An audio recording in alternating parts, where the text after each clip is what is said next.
Hi, welcome back to Mike's Diabetes World. Oh well, let's get ready to rumble.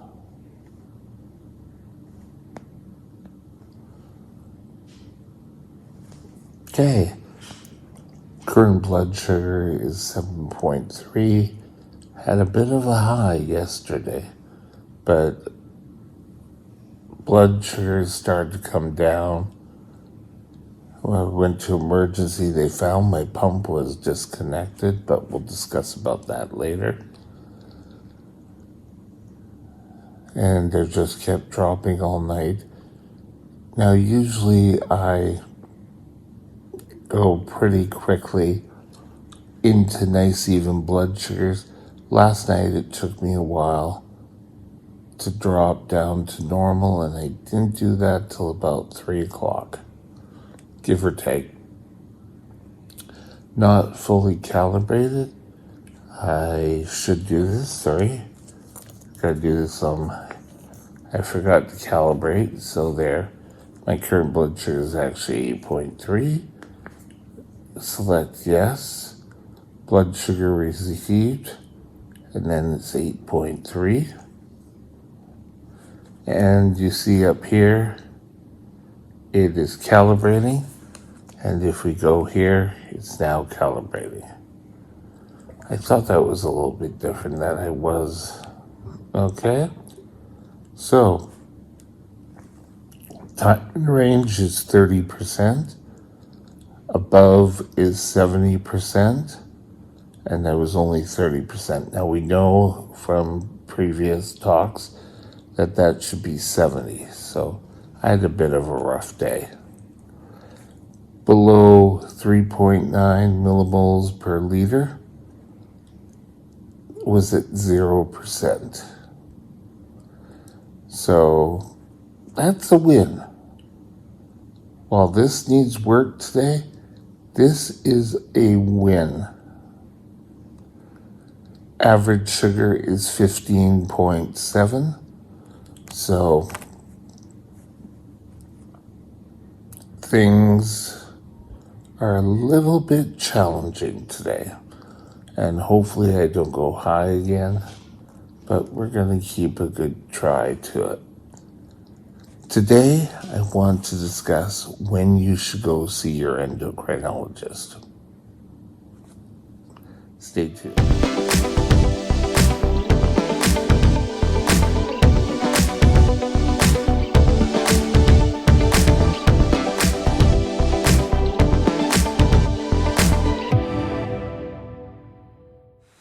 This channel is provided for informational purposes only. Contact your physician for any diagnostic or treatment plan. Okay, when should you go seeing an endocrinologist? Well, first of all, you should have an endocrinologist. Myself, when I was going through the difficult phase, I didn't have a family doctor, and I had moved to a new part of town, didn't know anyone, and back then you were able to call up a doctor and get a doctor. Now it's a little bit more challenging. I went into the hospital for many times, went into Burnaby Hospital with my family doctor listed, and he did the best job he could. I will give that. He was an excellent family doctor. He wasn't an expert in endocrinology. So, great. I went and we moved again, and there are many years within this time frame. And we moved out to New West, and I think this was 92.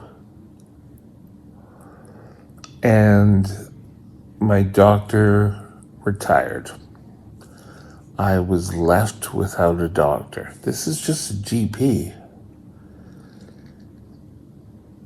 I got admitted to a hospital, Royal Columbian, and they asked me, well, who do you see for your diabetes? And I said, my family doctor.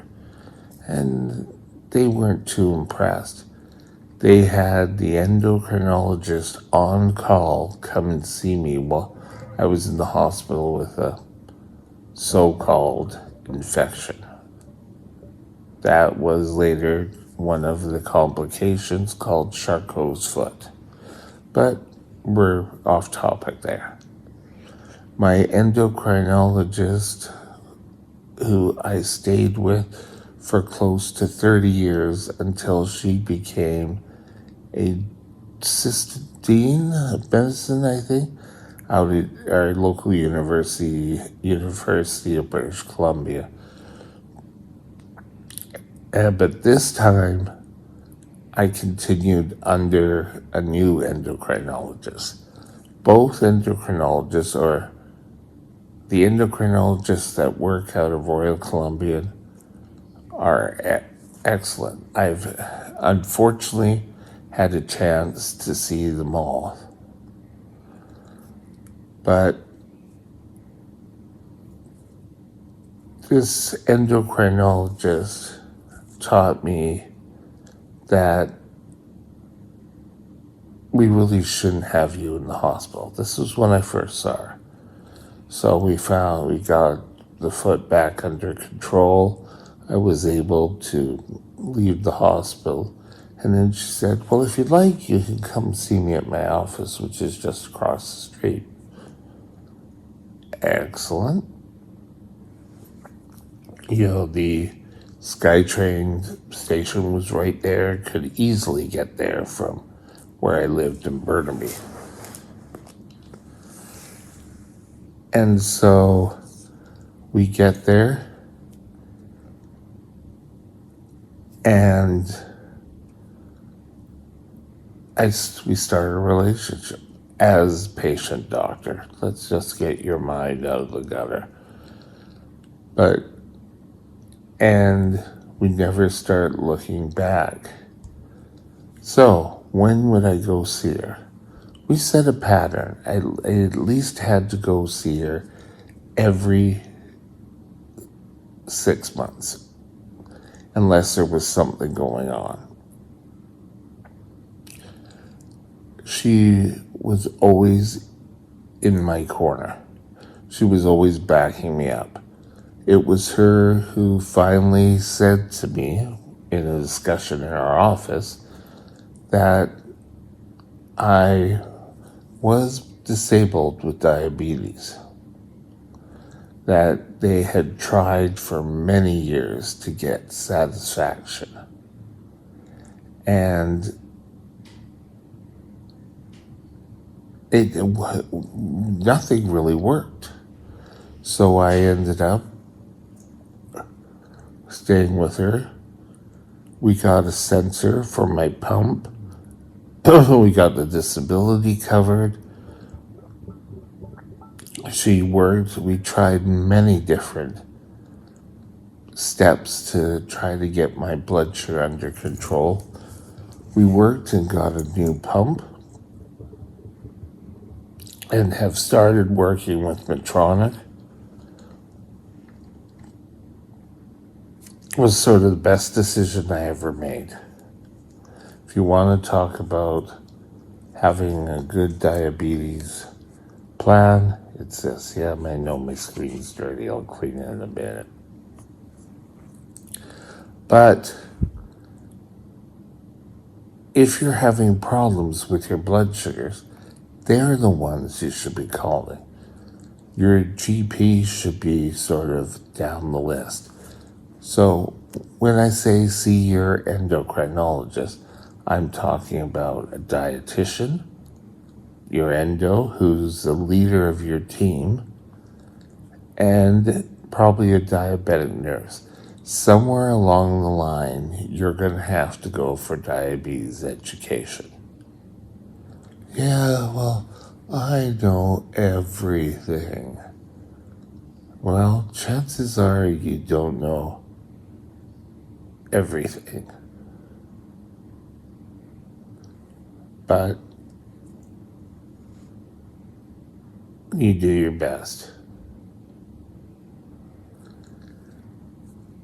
Your blood sugars being in line are the most important. Sometimes you need to swallow your pride and say, okay, I'll try it. And you may find it's probably one of the best steps ever. I'd done a video a while ago, you probably have seen it if you were updated, something about trusting your doctor.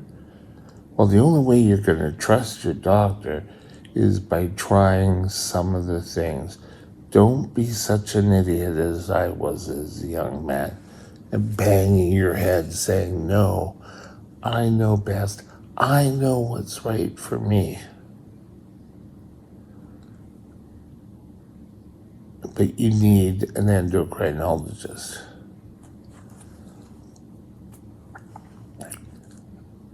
It's almost like one day a light switch went on. And for me, that was seeing my first endocrinologist in I don't know how many years. But she and I worked together on getting tests done, seeing the right people, getting my retina specialist, my podiatrist going, everything working the best that it could be.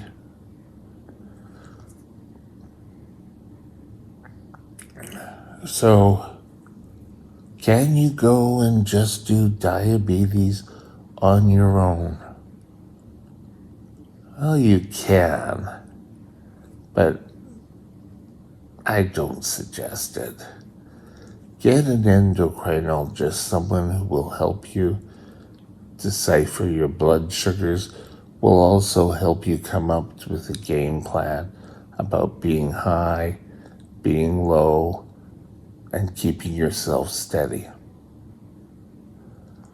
Now, you can disagree, that's part of life, but just going and saying, no, you don't know what you're done. You don't know what you're talking about. I'm not going to do it. It's the wrong attitude. Being open-minded.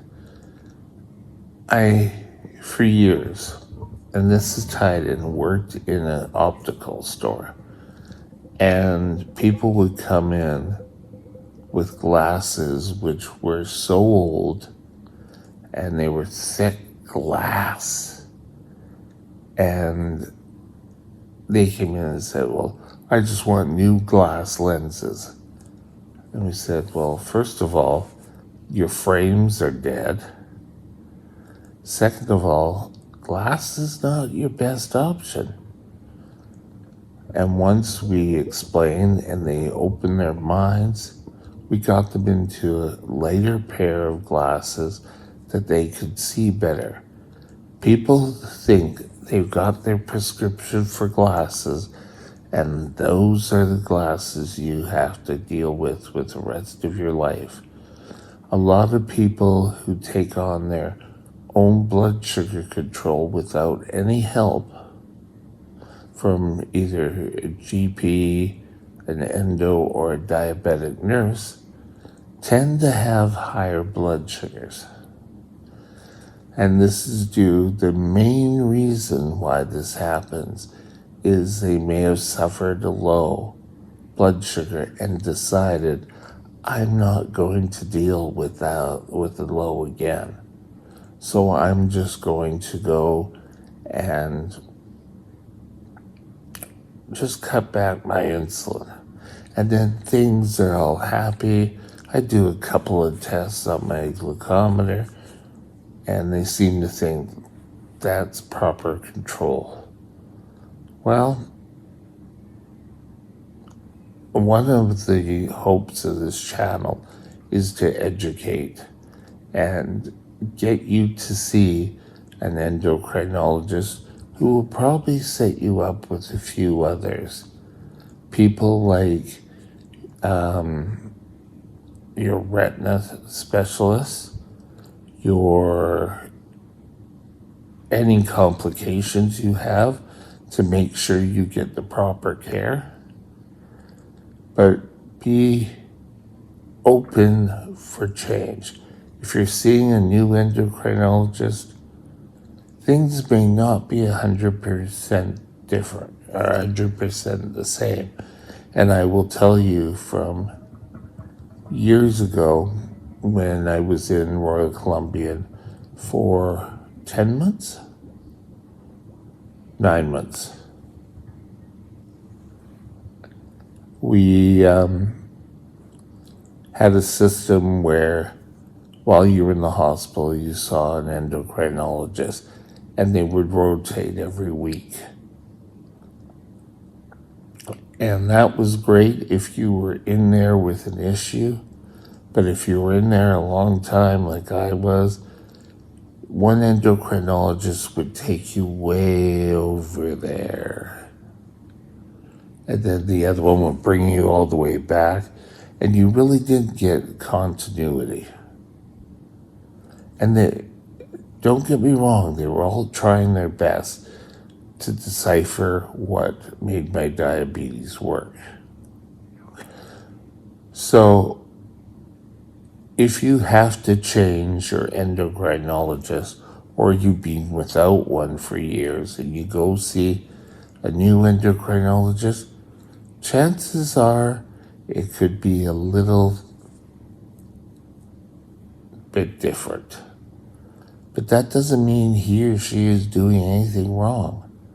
Put your trust in them. And with that, see your endocrinologist at least twice a year. But your endocrinologist will set up A, when to come see them, B, usually a blood test renewal form, and B, they will help you get under tighter control. You will learn something, and trust me, that's what this is all about. With that, have a super day, and we'll talk again soon. Bye. My email is mikesdiabetesworld@gmail.com. mikesdiabetesworld@gmail.com.